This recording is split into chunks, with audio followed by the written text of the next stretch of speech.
ఒక పల్లెటూరులో మీనా అనే కోడిపెట్ట ఉంటుంది. మీనా భర్త కొద్ది రోజుల క్రితం చనిపోవటంతో తన ఇద్దరు పిల్లలను చూసుకుంటూ బ్రతుకుతూ ఉంటుంది మీనా కోడి. ఒకరోజు మీనా ఆహారం కోసం బయటకు వెళుతూ తన పిల్లలతో, చూడండి పిల్లలు, నేను బయటకు వెళ్లి మీకోసం తినటానికి ఏమైనా తీసుకొస్తాను. నేను వచ్చే వరకు మీరు ఇంటి దగ్గరే ఆడుకుంటూ ఉండండి. మేము కూడా నీతో వస్తామమ్మా. వద్దు నాన్న, మీరింకా చిన్న పిల్లలు, ఎక్కువ దూరం నడవలేరు. కాస్త పెద్ద అయ్యాక నేనే మిమ్మల్ని దగ్గరుండి తీసుకువెళ్తాను, సరేనా? సరేనమ్మా. తరువాత మీనా కోడి వెళ్ళిపోతుంది. మీనా వెళ్ళిన తరువాత పిల్లలు చాలాసేపు ఆడుకుంటారు. కానీ ఎంతసేపటికి తల్లి రాకపోవటంతో చంద్ర తన చెల్లెలతో, చెల్లి, నేను ఊరు బయటకు వెళ్ళి అమ్మ వస్తుందేమో చూసి వస్తాను. నువ్వు ఇంటి దగ్గరే ఉండు. అమ్మో, నాకు ఒక్కదాన్ని ఇక్కడ ఉండాలంటే చాలా భయంగా ఉంటుందన్నయ్య. నేను కూడా నీతో వస్తాను. సరే, ఇద్దరం కలిసి వెళ్దాం పద అంటాడు చంద్ర.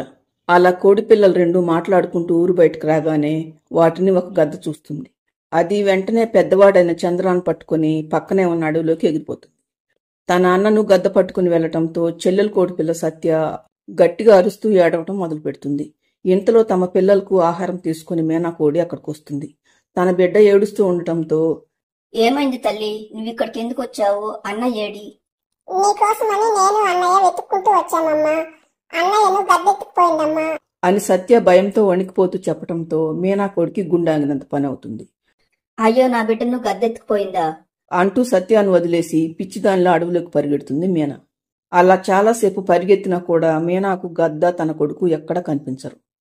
దాంతో మీనా ఏడుస్తూ వెనక్కు వచ్చి ఉన్న ఒక్క బిడ్డను తీసుకుని ఇంటికి వెళ్ళిపోతుంది. మరోవైపు గద్ద చంద్రాన్ని తీసుకుని అడవిలో ఒక చెరువు మీదుగా వెళ్తుండగా చంద్ర జారి చెరువులో పడిపోతాడు. కష్టపడి అంత దూరం నుండి పట్టుకొచ్చిన కోడిపిల్ల నీటిలో పడి కొట్టుకుపోవడంతో గద్ద నిరాశగా అక్కడి నుండి వెళ్ళిపోతుంది. చంద్ర అరుస్తూ నీటిలో కొట్టుకుపోతూ ఉండగా నీటిలో ఈదుకుంటూ వస్తున్న ఒక హంస వాణ్ణి చూస్తుంది. అది వెంటనే చంద్రాన్ని తీసుకుని ఒడ్డుకు వస్తుంది. తరువాత అది చంద్రతో, అయ్యో, నువ్వేంటి చిన్ని కోడిపిల్ల, ఇలా అడవిలోకి ఎలా వచ్చావు? అసలు ఈ చెరువులో ఎలా పడిపోయావు అని అడుగుతుంది హంస. తనను గద్ద ఎత్తుకురావటం, జారి చెరువులో పడటం, కొట్టుకుపోవటం అన్నీ ఒకదాని వెంట ఒకటి జరగటంతో పాపం ఆ చిన్ని కోడి భయంతో గజగజ వణికిపోతూ ఏమీ మాట్లాడలేకపోతుంది. చంద్ర భయాన్ని చూసిన హంస, సరే, నువ్వు భయపడకు, ముందు నిన్ను మా ఇంటికి తీసుకువెళ్తాను పద అని కోడి పిల్లని తీసుకుని తన ఇంటికి వస్తుంది హంస. అది వచ్చేసరికి దాని స్నేహితురాలు జాను పిచ్చుక అక్కడుంటుంది. కోడి పిల్లని చూడగానే జాను, వీడెవడు మిత్రమా, చాలా అందంగా ఉన్నాడు. నేను చెరువులో ఉండగా పాపం వీడు ఎక్కడి నుండో కొట్టుకొచ్చాడు జాను, వివరాలేమీ చెప్పలేకపోతున్నాడు. నాకు జాలేసి నా వెంట తీసుకొచ్చాను అంటుంది హంస. మరో 2 రోజులైన తర్వాత హంస జాను నెమ్మదిగా తన వివరాలు అడగటంతో తన పేరు చంద్ర, తన తల్లి పేరు మీనా అని, తనను ఒక గద్ద ఎత్తుకు వస్తుంటే చెరువులో పడిపోయానని మాత్రమే చెబుతాడు చంద్ర. కానీ తన ఊరి పేరు మాత్రం చెప్పలేకపోతాడు. అలా చంద్ర హంస దగ్గరే ఉండిపోతాడు. హంస రోజు చెరువు దగ్గరికి వెళ్లి తాను తినే చేప పిల్లల్నే చంద్రకు కూడా తెచ్చిపెడుతూ ఉండేది. ఒకరోజు చెరువు దగ్గరికి వెళ్లిన హంస ఎంతసేపటికి రాకపోవటంతో చంద్ర హంసను వెతుక్కుంటూ వస్తుండగా వాడికి మధ్యలో జాను పిచ్చుక ఎదురుపడుతుంది. ఏంటి చంద్ర, ఒక్కడివే ఇలా అడవిలోకి ఎందుకు వచ్చావు? హంసమ్మ కోసం చెరువు దగ్గరికి వెళ్తున్నాను. సరే, నేను కూడా అటే వెళ్తున్నాను, వెళ్దాం పద అని జాను చంద్రాన్ని తీసుకుని చెరువు దగ్గరకు వచ్చేసరికి అక్కడ హంస చనిపోయి ఉంటుంది. అది చూసిన జాను పిచ్చుక అవాక్కైపోతుంది. ఏం జరిగిందోనని జాను పిచ్చుక ఆలోచిస్తూ ఉండగా పక్కనే చెట్టు కొమ్మ మీదున్న ఉడత అక్కడికి వచ్చి హంసను చెరువులో ఉన్న మొసలు గాయపరచటంతో చనిపోయిందని చెబుతుంది ఉడత. ఇక చేసేదేమీ లేక జాను పిచ్చుక చంద్రాన్ని తీసుకుని హంస ఇంటికి వస్తుంది. అప్పటి నుండి చంద్ర కోసం జాను పిచ్చుక అక్కడే ఉన్న చెట్టు మీద ఒక గూడు కట్టుకుని చంద్రతో పాటు అక్కడే ఉండిపోతుంది. అలా కొన్ని సంవత్సరాలు గడిచిపోతాయి. చంద్ర పెద్దవాడవుతాడు. కానీ అడవిలో మరే కోడి లేకపోవడంతో చంద్రకు పెళ్లి చేద్దామనుకున్న జాను పిచ్చుక కోరిక మాత్రం తీరదు. ఒకరోజు జాను చంద్రతో, చంద్ర, ఇలా ఎన్ని రోజులని ఒంటరిగా ఉంటావు? నువ్వు పెళ్లి చేసుకోవటానికి ఎంత వెతికినా ఈ అడవిలో కోడి పెట్టలేవి దొరకటం లేదు. అందుకే నేను ఒక ఆలోచన చేశాను. ఈ అడవికి పక్కనే ఉన్న ఒక పల్లెటూరులో నా స్నేహితురాలు చిలుక ఉంటుంది. నువ్వు రేపు దాని దగ్గరికి వెళ్ళు. ఊర్లో అయితే నీకు ఏదో ఒక కోడి పెట్ట తప్పకుండా దొరుకుతుంది అంటుంది జాను పిచ్చుక. చంద్రకు కూడా పెళ్లి చేసుకోవాలని మనసులో ఉండటంతో వెంటనే అందుకు ఒప్పుకుంటాడు. మరుసటి రోజు పల్లెటూరికి బయలుదేరతాడు చంద్ర కోడిపుంజు. చంద్ర వెళ్తుండగా దారిలో ఒక కోడిపుంజు ఒక చెట్టు కొమ్మ తన పైన పడటంతో రక్షించండి అని బాధగా అరుస్తూ ఉంటాడు. దాంతో చంద్ర కోడిపుంజు దగ్గరికి వచ్చి చెట్టు కొమ్మను తొలగించి కోడిపుంజును బయటకు తీస్తాడు. దాంతో ఊపిరి పీల్చుకున్న కోడిపుంజు తన పేరు రంగా అని, తనది పక్కనే ఉన్న పల్లెటూరు అని, రాత్రి ఇటుగా వెళ్తుంటే వర్షానికి చెట్టు కొమ్మ విరిగి తన పైన పడిందని చెబుతాడు. తరువాత రంగా కోడిపుంజు చంద్రాన్ని తీసుకుని తన ఇంటికి వెళ్తాడు. అక్కడ రంగా చెల్లెలు రాధ రాత్రి నుండి తన అన్న ఇంటికి రాకపోవడంతో కంగారు పడుతూ ఉంటుంది. తరువాత చంద్ర తనకు జరిగిన ప్రమాదం గురించి రాధకు చెప్పి తనను ప్రమాదం నుండి చంద్ర కాపాడాడని చెబుతాడు. ఆ రోజు చంద్ర రంగా వాళ్ళ ఇంటి దగ్గరే ఉండిపోతాడు. మరుసటి రోజు ఉదయం చంద్ర రంగాతో, ఇక నేను వెళ్తాను రంగా, పక్కనున్న ఊర్లో ఒక చిలుకను కలవాలి అంటాడు చంద్ర. నేను కూడా ఈ రోజు అక్కడికే వెళ్లే పనుంది చంద్ర. నేను ఇష్టపడే కోడి పెట్టది ఆ ఊరే. ఈ రోజు మా పెళ్లి గురించి వాళ్ళ అమ్మగారితో మాట్లాడాలి. నువ్వేమి అనుకోనంటే నాకు తోడుగా నేను ప్రేమించిన అమ్మాయి ఇంటికి వస్తావా అంటాడు రంగా. సరే రంగా, అలాగే వస్తాను పద అంటాడు చంద్ర.